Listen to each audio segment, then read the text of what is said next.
తమిళనాడులో అసెంబ్లీ ఎన్నికలు జరిగిన తర్వాత టీవీకే పార్టీ ఘన విజయం సాధించింది. ఆ తర్వాత వెంటనే కాంగ్రెస్ తన ప్లేటును ఫిరాయించేసి టీవీకే పార్టీతో జస్ట్ 2 మంత్రి పదవుల కోసం కక్కుర్తి పడి ఆ పార్టీకి మద్దతు ఇచ్చింది. అప్పటి వరకు డీఎంకే ప్రభుత్వంలో భాగస్వామ్యంగా ఉన్న కాంగ్రెస్ పార్టీ ఆ పార్టీ ఓడిపోగానే వెంటనే ప్లేటు ఫిరాయించడాన్ని ఇప్పుడు డీఎంకే నేతలు ఎంత మాత్రము జీర్ణించుకోలేకపోతూ ఉన్నారు. తాజాగా ఉదయనిధి స్టాలిన్ కాంగ్రెస్ పార్టీపై తీవ్ర పదజాలాన్ని ఉపయోగించారు. కాంగ్రెస్ను మేము ఇక జీవితంలో నమ్మము, అలాంటి పార్టీకి మద్దతిచ్చి తప్పు చేశాము.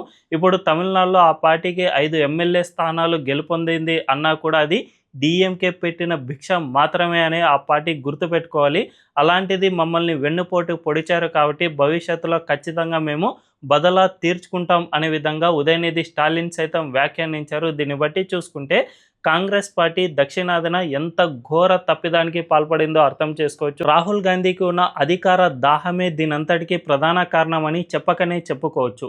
మరి ఈ విషయంపై మీ అభిప్రాయం ఏంటో కామెంట్ల రూపంలో తెలియజేయండి.